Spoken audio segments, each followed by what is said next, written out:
Hello and welcome, and thank you for attending today's webinar, A Guide to Lateral Flow Immunoassay Development. Our speaker today is Emma Easthope. She is Technical Content Writer at Innova Biosciences. Emma has over 15 years experience of working within the life sciences industry, including companies such as AstraZeneca, Millennium Pharmaceuticals and Novus Biologicals, before she joined Innova in early 2015. She has extensive laboratory experience within various immunodetection techniques. In this presentation, Emma will be providing you with a general overview of lateral flow assays, take you through the components of a typical lateral flow test strip, and will provide you with the detail on the different detection methods which are employed. She will also describe how our products and custom services can greatly simplify the development of your lateral flow assay. There will be a Q&A session at the end of the presentation, so please submit your questions by typing in the questions box in the control panel. We will answer as many questions as possible within the time we have. Any remaining questions will be answered by email following the presentation. So now let's welcome Emma.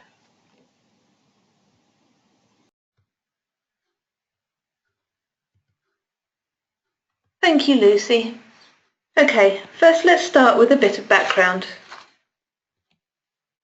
An immunoassay is defined as a bioanalytical method which relies on the interaction between an antibody and an antigen.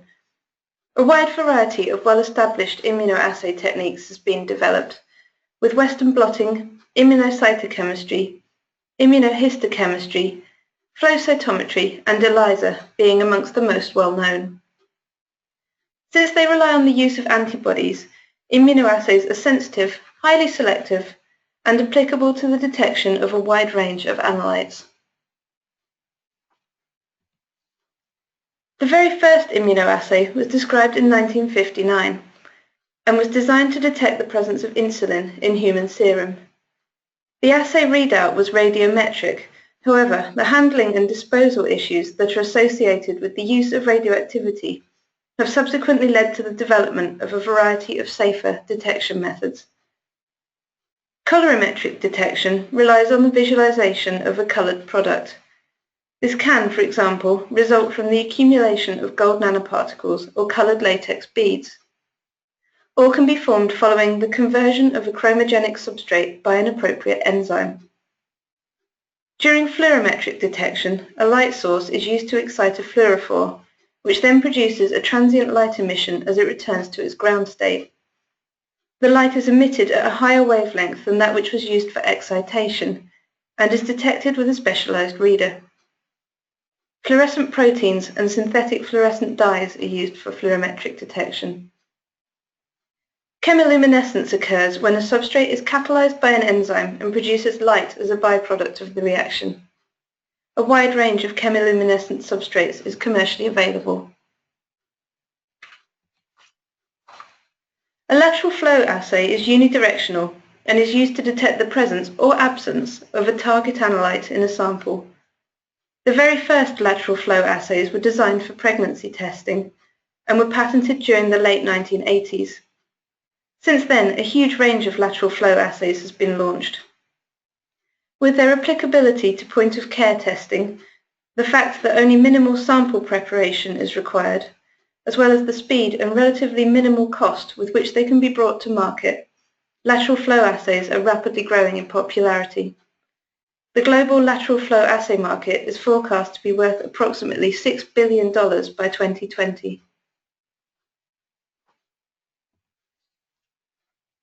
Lateral flow assays are used in a vast diversity of settings. Patented devices exist for medical diagnostics, therapeutic monitoring, infectious disease testing, animal health assessment, agriculture, aquaculture, food safety testing, environmental monitoring, forensic science, and testing for banned substances or drugs of abuse. This list is far from exhaustive and continues to grow. The advantages of the lateral flow assay system are various and well known. As mentioned previously, the suitability for point-of-care testing, the wide range of applications in which the technology can be employed, and the relatively short timeline and low cost of bringing a new lateral flow assay to market are all highly desirable features. In addition, lateral flow assays provide high sensitivity and specificity, use only a low sample volume, have a long shelf life requiring no need for refrigeration, offer simple user-friendly operation, and produce a test result extremely quickly. They're also easily scalable, providing high potential for commercialization. Furthermore, they're amenable to multiplexing and have the potential to be integrated with reader systems. The disadvantages of the lateral flow assay system are less obvious. However, sensitivity and reproducibility are the most challenging obstacles which must be overcome when developing a new test strip. The readout is generally qualitative or semi-quantitative, rather than providing a defined numeric readout. Finally, with so many lateral flow assays being developed, the patent situation can, at times, be a little unclear.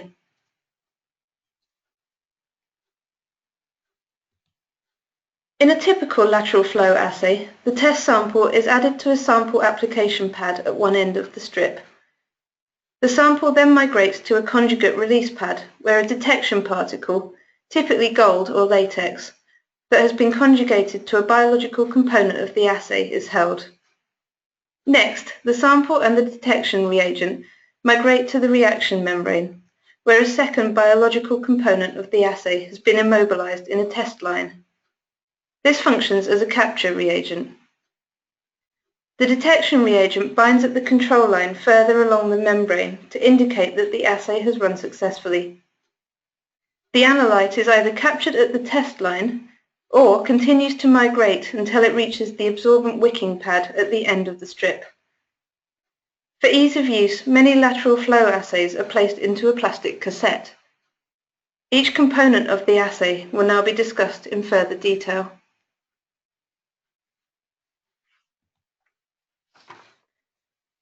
The sample application pad is an absorbent pad onto which the sample is applied. It is typically composed of a cellulose fibre or a woven mesh. Cellulose fibres have a high bed volume and are relatively cheap. Woven meshes have a low bed volume, providing the advantage that they retain very little sample. However, they can be rather expensive. Irrespective of which material is chosen, the sample pad should exhibit consistent absorbency, thickness and density, since its main role is to ensure that the sample is transported in a smooth and homogeneous manner. The sample application pad should also demonstrate low protein binding to avoid loss of analyte. The sample application pad can be pre-treated to enable the sample to be conditioned. Sample conditioning is an important consideration due to the very different nature of the samples which may be tested in a lateral flow assay. These include, but are not limited to, water, urine, blood, saliva, and solubilized solid materials such as food and soil. By pre-treating the sample application pad with components such as proteins, detergents, or salts, it is possible to reduce non-specific binding, increase the sample viscosity, or alter the pH. Coloured samples, such as whole blood, may interfere with the readout of a lateral flow assay. Therefore, another popular function of the sample application pad is to use it to remove the red blood cells when testing whole blood samples, enabling plasma to flow through the test strip while the red blood cells are left behind. This can be achieved, for example, by adding an agglutination agent. Although cellulose fibres are amenable to pre-treatment, it is impractical to treat woven meshes in this way because of their low bed volume. Sample pad pre-treatment is usually carried out by immersion, followed by drying.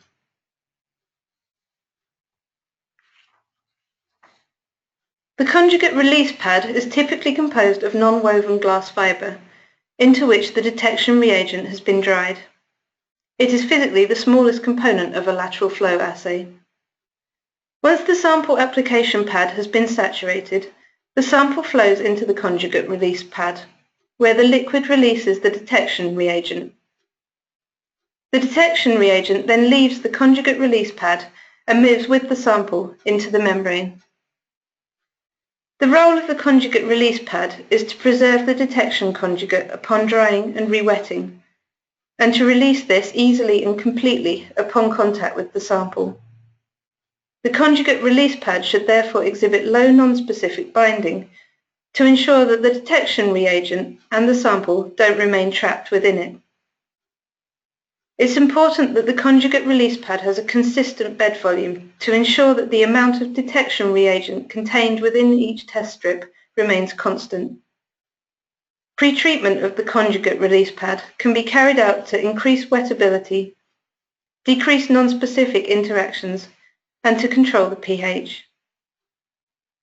The detection conjugate can be introduced to the conjugate release pad by immersion in a conjugate solution.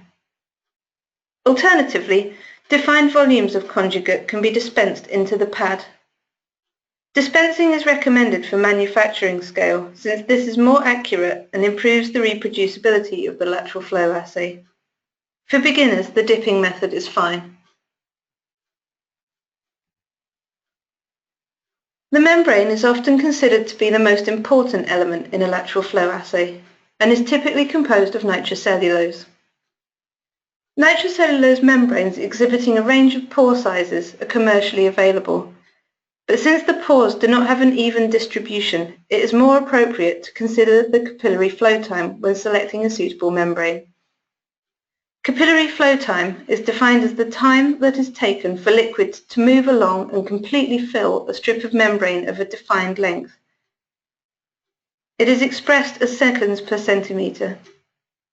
Capillary flow time is inversely related to assay sensitivity. Capture antibodies are immobilized across the membrane, usually in two distinct lines. The first line that the sample reaches is the test line, which is used to bind the analyte. The control line is situated further along the membrane. This binds the detection antibodies and is used to demonstrate that the lateral flow assay is performing correctly. Instrumentation is required for precise application of the capture antibodies. Positive displacement systems and air jetting systems are typically used. Variables which require optimization include the concentration of the capture antibodies, the choice of antibody diluent, the reagent dispensing rate, and the method of membrane drying. Nitrocellulose membranes are extremely delicate and brittle. To protect the membrane, it and the pads can be deposited on a backing card and shielded with a cover tape.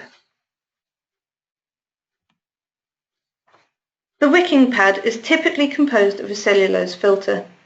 It's found at the end of the lateral flow assay device and functions to increase the volume of sample which enters the test strip.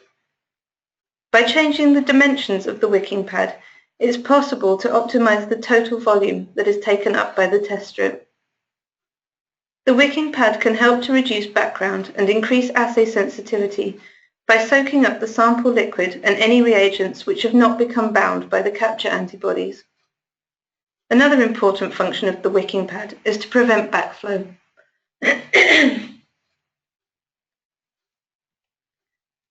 Many lateral flow assays are placed into a plastic cassette.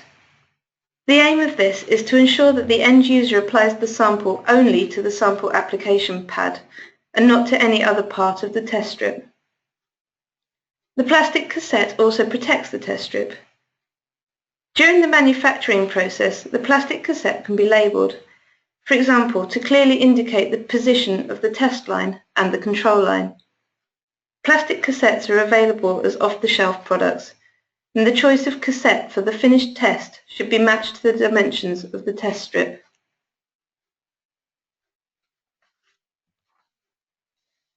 Now that we've discussed the different components of the lateral flow assay, we should consider the choice of assay format. The two main approaches which are used in lateral flow are a direct or sandwich assay format and a competitive assay. A direct assay is generally used for larger analytes which have multiple antigenic sites, i.e. regions at which antibody binding can occur.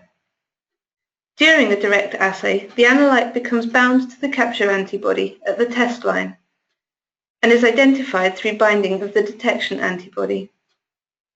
A positive result is indicated by the presence of two lines on the membrane. The second line occurs due to binding of the detection antibody at the control line. A competitive assay is used for smaller analytes which have a single antigenic determinant and which can therefore not bind two antibodies simultaneously. In a competitive assay, the analyte binds to the detection antibody and as a result is unable to bind to the immobilized capture antibody. A single line on the membrane at the control line position indicates a positive result in a competitive assay format.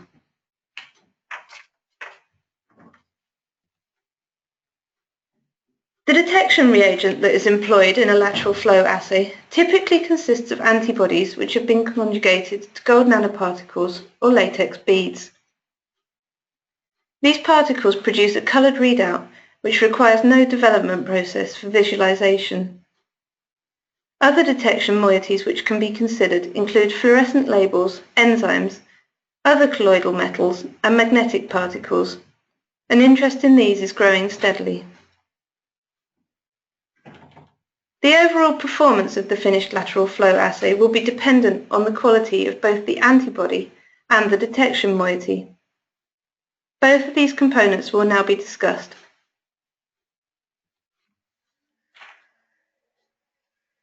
When selecting suitable antibodies for use in a lateral flow assay, there are a number of factors which must be taken into consideration. Firstly, it's critical to ensure a consistent supply of good quality antibodies for the lifetime of the finished product. Secondly, the antigen specificity should be assessed.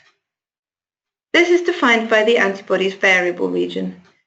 If the variable region recognizes a common molecular motif, the antibody may bind to the same epitope on multiple targets, as illustrated. Since non-specific binding could lead to the misinterpretation of results, it's preferable to select an antibody which recognizes a single target. The antibody must also be able to withstand the various extremes that it will be subjected to during manufacture and storage of the lateral flow assay device.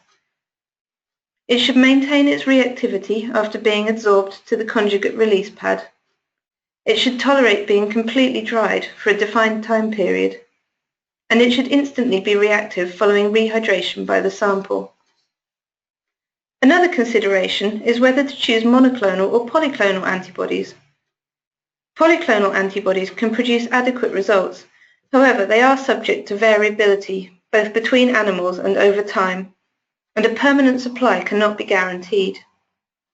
Furthermore, only a fraction of the polyclonal antibody preparation, usually less than 5%, will consist of the antibody of interest. This means that immunogen affinity purification is essential. Monoclonal antibodies are usually preferred, since large quantities of a specific antibody, recognizing a single antigenic epitope, can be produced. Another advantage of monoclonals is that they do not require immunogen affinity purification.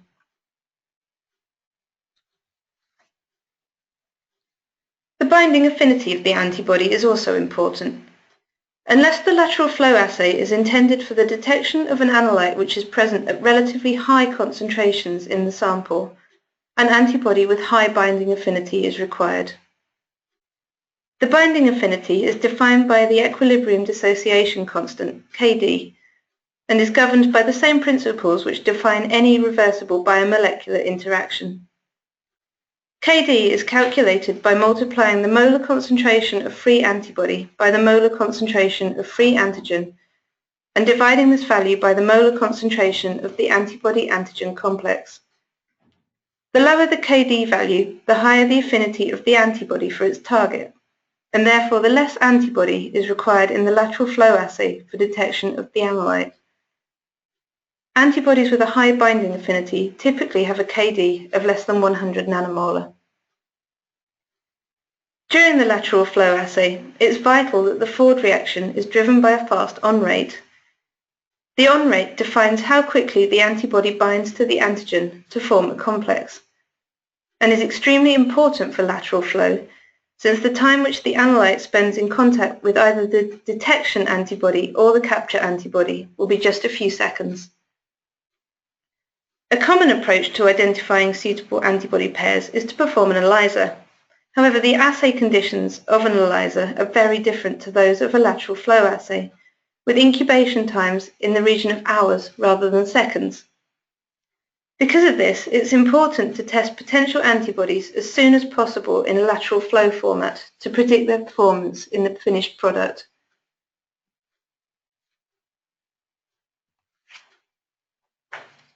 As mentioned previously, gold nanoparticles and latex beads are the most commonly used detection moieties in lateral flow assays. For the assay to be successful, it is essential that these particles are of a uniform size and have a regular spherical shape. This ensures a consistent rate of transfer along the test strip, which minimizes assay variability. Since small particles will move more rapidly than large particles, any discrepancies in particle size can manifest as different apparent sensitivities. Batch-to-batch reproducibility is critical to the performance of the lateral flow assay. It's important that the process of conjugating the particles to the detection antibody is simple, scalable, and above all, reproducible. There are a number of methods of attaching antibodies to detection moieties such as gold nanoparticles and latex beads for subsequent use in lateral flow. These include passive adsorption, covalent attachment to surface functionalized particles, and attachment to particles which have been pre-coated with a binding reagent such as streptavidin, biotin, or protein A. All of these methods will now be discussed. Passive adsorption relies primarily on hydrophobic attractions and electrostatic interactions between the antibody and the particle. It's a traditional approach and requires specialist knowledge and an often lengthy optimization process. Optimization steps include antibody titration to ensure full coverage of the surface of the particle, as well as identification of an appropriate buffer at a suitable pH. A common method of determining the quality and stability of a passive conjugate is to add a concentrated salt solution, which will destabilize the gold nanoparticles if they have not been properly coated with the antibody. This is known as a salt test. Innova Biosciences offers high-quality colloidal gold for passive adsorption of antibodies to ultra-high-quality gold nanoparticles. Our colloidal gold nanoparticles are developed using specialized techniques which enable the production of extremely uniform spherical particles with a narrow size distribution. This provides batch-to-batch consistency and minimizes assay variability.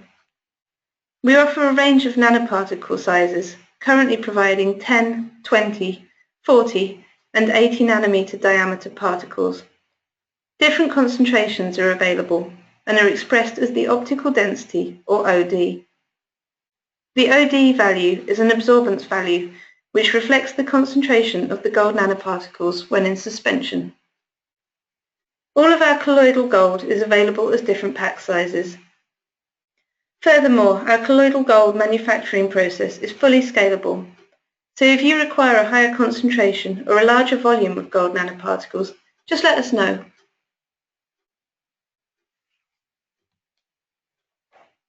Our colloidal gold is stringently QC tested to ensure consistent high quality. Each batch is supplied with a certificate of analysis which details the various test parameters. These include the wavelength at which the peak maximum is reached and the optical density of the product, as well as the mean particle diameter with standard deviation and percent CV. If you're looking for an alternative to your current source of gold nanoparticles, have experience in passive adsorption techniques, and would like to improve your assay sensitivity, you may wish to consider using our high-quality colloidal gold in your lateral flow assay. A popular alternative to passive adsorption is to covalently attach the antibody to surface functionalized nanoparticles. This delivers a number of advantages. Firstly, covalent attachment provides greatly increased conjugate stability over passive adsorption, since the antibody is permanently bound to the nanoparticle and is unable to detach from it. Detachment would lead to a loss of signal in the lateral flow assay. Secondly, by eliminating the issue of antibody detachment, there is much tighter control over assay variability. Additionally, covalent conjugation uses up to 2.5 times less antibody than passive adsorption, which saves precious reagents. To allow the quick and easy generation of functional antibody conjugates, which are perfectly suited for use in lateral flow assays, Innova Biosciences offers Overcoat Gold and Latex Conjugation Kits.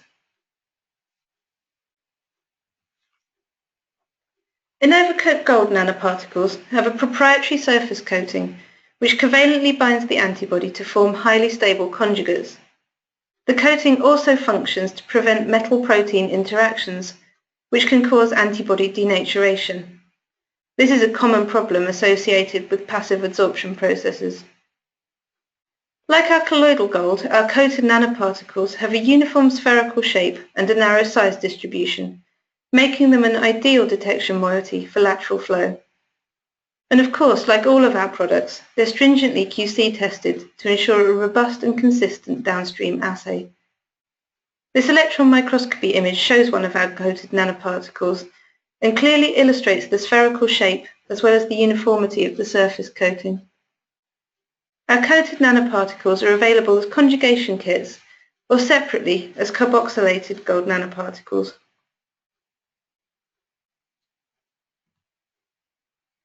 Our Overcoat Gold conjugation kits are extremely quick and easy to use. The conjugation reaction is initiated simply by reconstituting the freeze-dried product with the antibody, which subsequently becomes covalently attached to the Overcoat surface. The hands-on time for the conjugation procedure is approximately 2 minutes, and the conjugate is ready to use within 20 minutes. Unlike passive adsorption methods, attachment of the antibody to the gold nanoparticle is not dependent on the antibody's isoelectric point. Therefore, extensive trials in different buffers at different pH values are not required. This saves precious antibody and also allows for the rapid screening of multiple antibodies for assay development. Our Overcoat Gold conjugation kits are freeze-dried, so they ship at ambient temperature and have a long shelf life.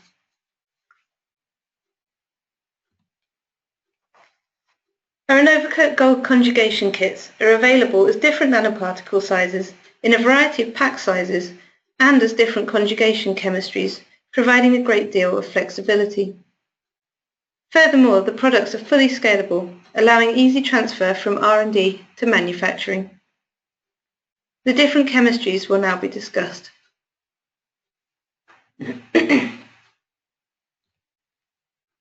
Our original Overcoat Gold targets primary amine groups, which occur naturally at lysine residues throughout the antibody.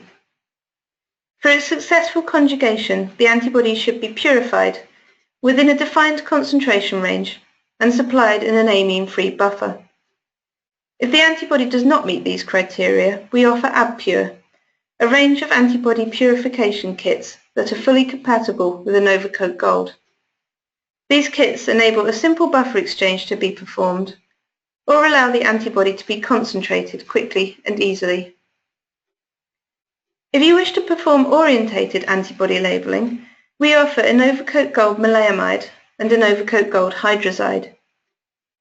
The surface coating of Overcoat Gold maleimide has, as its name suggests, been functionalized with maleimide groups. These target free thiols on the antibody.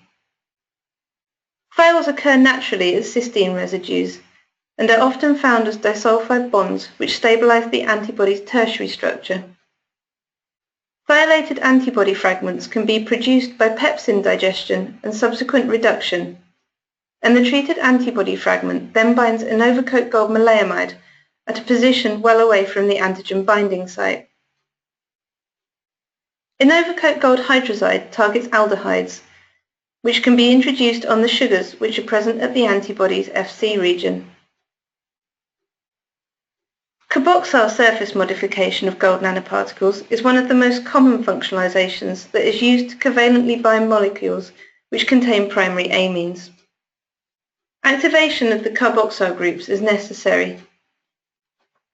This is usually achieved using the water-soluble carbodiamide, EDC. Traditional methods of EDC coupling involve several pre-activation and washing steps. However, our Overcoat Gold carboxyl nanoparticles are optimized for single-step EDC coupling, providing a ready-to-use conjugate in under 35 minutes. If you're struggling with your current conjugation method, experiencing stability issues with your antibody gold nanoparticle conjugates, or if this is the first time that you've attempted to conjugate antibodies to gold nanoparticles, you may wish to consider using our Overcoat Gold in your lateral flow assay. Our latex bead conjugation kits have been developed using our expertise in simple one-step antibody conjugations. The reaction is initiated by adding the antibody directly to the freeze-dried product, and the conjugate is ready to use within 35 minutes.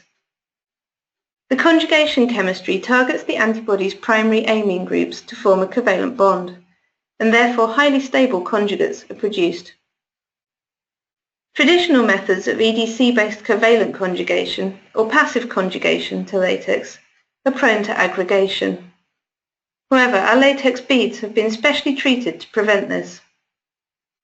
Furthermore, because our conjugation procedure has only a weak dependence on the isoelectric point of the antibody, extensive trials at different pH values are unnecessary, saving both time and precious antibody. Although a number of buffer components can interfere with the latex conjugation reaction, we offer a range of purification kits to complement the latex conjugation kit range.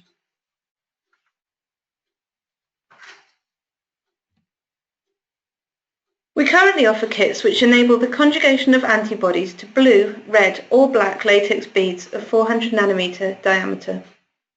This flexibility makes our latex conjugation kits ideal for multiplexing. The image shows a lateral flow assay which has been used to detect the presence of 3 different analytes on the same test strip using our latex. Like all of our products, our latex conjugation kits are subject to stringent QC testing. And again, they're fully scalable, allowing a smooth transition from the R&D phase to manufacturing. If you're new to latex conjugation, interested in developing a multiplex lateral flow assay, or you're looking for an alternative to traditional time-consuming latex conjugation methods, you may wish to consider using our latex conjugation kits. Although gold nanoparticles and coloured latex beads are the most commonly used detection moieties for lateral flow, alternatives do exist. Included amongst these are enzymes and fluorescent labels. The main advantage of the colorimetric readout, which is produced through the use of gold or latex, is that it requires no development process. Although an enzymatic readout also produces a colorimetric readout, visualization of this necessitates downstream processing. For example, the addition of a substrate which produces a colored precipitate when broken down by the enzyme. Fluorescent assays do not require downstream processing and provide greater sensitivity than colorimetric assays. However, you do require a specialized reader for detection, since the signal cannot be seen by eye. Should you decide to use an alternative readout, and you wish to directly conjugate your detection antibody to an enzyme or a fluorescent label, our Lightning Link antibody labeling kits will make your life much easier. These allow conjugation reactions to be set up with just 30 seconds hands-on time. You simply add your antibody to the vial of freeze-dried label, incubate, and then use the conjugated antibody in your assay. There are over 40 labels in our Lightning Link range, including enzymes, fluorescent proteins, and fluorescent dyes. On some occasions, it may be preferable to use pre-coated particles as the detection reagent in a lateral flow assay. Rather than directly conjugating the antibody to the detection moiety, a biomolecular interaction can instead be exploited for indirect detection. For example, a streptavidin-coated gold nanoparticle can be used to bind to a biotinylated detection antibody.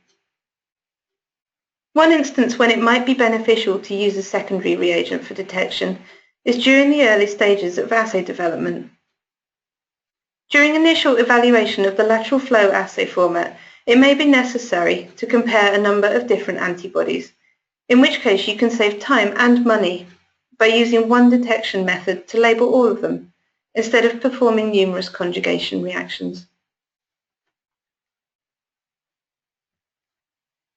We offer a range of pre-coated particles, which currently consists of gold nanoparticles that have been conjugated to streptavidin, biotin, goat anti-mouse antibody, goat anti-rabbit antibody, protein A, or protein G. These are manufactured using our Overcoat Gold technology. The proprietary surface coating covalently binds the detection protein to form highly stable conjugates.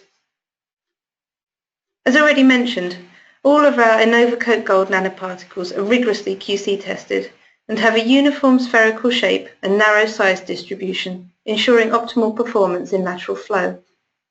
They are also fully scalable. Every lateral flow assay is different. However, a number of issues are more common than others. Uneven lines can be resolved, for example, by changing the membrane, reducing the reagent dispensing volume, increasing the concentration of the reagent, or altering the dispensing buffer or dispensing process. False positive or false negative signals can be addressed by changing the buffer in the conjugate pad or by using a different conjugate. False negative signals can also be counteracted through the use of a membrane with a smaller pore size or by increasing the sample volume. If an uneven liquid front is observed during sample migration, the nature and shelf life of the membrane should be checked. The relative humidity of the laboratory should be assessed, and the surfactant concentration might be increased. We've got an expert technical support team to help you troubleshoot your lateral flow assay. We offer a range of custom services to help you with the development of your lateral flow assay. If you'd like us to optimize your conjugate, you should consider our Overcoat Gold nanoparticle conjugate micro-optimization service.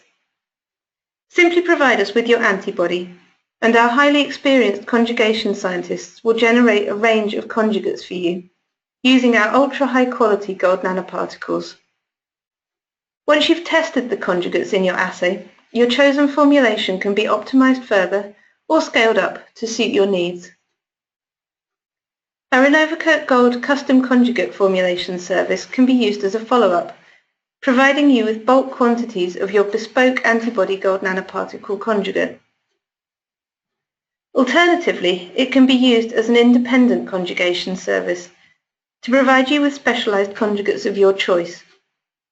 You simply need to supply us with your purified antibody and your selected conjugate formulation.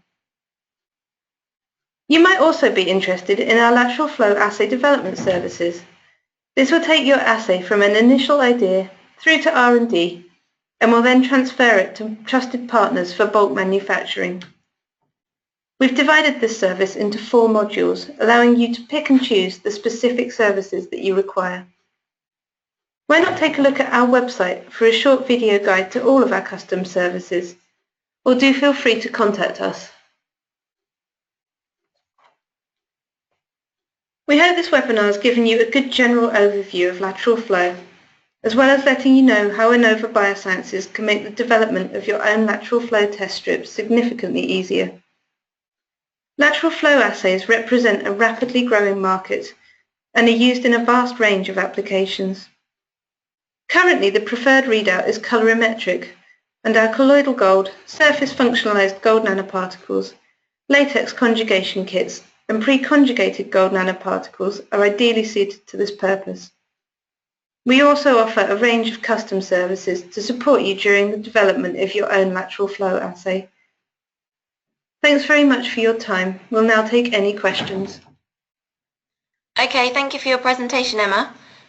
So it's now time for the Q&A session. I can see we have some questions coming in already. As discussed earlier, if we don't get round to answering all of your questions now, We'll be sure to get back to you via email after the webinar. So let's get started. So the first one, what's the best size of gold nanoparticle to use for a lateral flow immunoassay? So 40 nanometer is the most widely used particle size, but it's definitely possible to use other sizes of nanoparticle for lateral flow. Okay, great. And here's another one. How many lateral flow immunoassay strips can I prepare from a vial of latex beads? This does vary from one assay to another. However, one of our mini vials of latex beads provides sufficient conjugate for roughly 50 lateral flow tests, and one of our MIDI vials provides sufficient conjugate for approximately 500 lateral flow tests. Okay, great. And Overcoat Gold and Colloidal Gold nanoparticles are sold at different OD values, but what is meant by OD? So the OD is an absorbance value reflecting the concentration of the gold nanoparticles when they're in a liquid suspension. So 1 ml of a 10 OD suspension corresponds to 9 times 10 to the 11 nanoparticles. Okay, thank you, Emma. And I'm new to working with gold nanoparticles. Which Overcoat Gold product would you recommend that I use? So our original Overcoat Gold, which targets amine groups, is ideal for newcomers to gold conjugation. The kits are really easy to use. You just add your antibody to the vial of freeze-dried product, incubate, and then your conjugate's ready. Okay, great. And just got time for a couple more. So I think we'll go with, I've just started to develop a lateral flow assay, and I need to screen several different antibody conjugates to find the best one. What is the fastest way to proceed? What we'd suggest is that you begin by running your liquid conjugates on a dipstick assay, then grow the assay in complexity by adding in the other components, so the conjugate and sample pads, etc. Okay. And finally, how do you guarantee that your colloidal gold nanoparticles are of the right size? We analyse each batch by TEM to determine the mean particle size and standard deviation. So when you purchase our colloidal gold, we give you a certificate of analysis, providing you with all the QC data relevant to that batch. Okay, great. Okay, we'll just have one more. I'm developing a different sort of lateral flow assay for which I need to label a protein. Are your conjugation kits suitable for this? Although our Overcoat Gold and Latex conjugation kits were optimised for use with IgG antibodies, yes, you can use them with proteins or indeed any other biomolecule which has a primary amine group. You might, however, need to adjust the amount of molecule that you add to the conjugation reaction. So please do get in touch with us if you need more information or any help with that. Okay, thanks, Emma. That's all we have time for today, unfortunately, but like I said earlier, we will get back to you with any questions that we haven't yet answered. Thank you for joining us for today's webinar, and thank you, Emma, for your presentation. Please don't hesitate to get in touch if you want to know more about anything we have presented today, or if you would like to know more about our range of products and services to streamline your lateral flow assay development. We have an expert technical support team here ready to answer any questions that you might have. You can also follow us on Facebook, Twitter and LinkedIn to follow regular updates here at Innova, including conferences we will be attending, any future webinars, application notes and more. Thank you, and we hope to see you at our next webinar.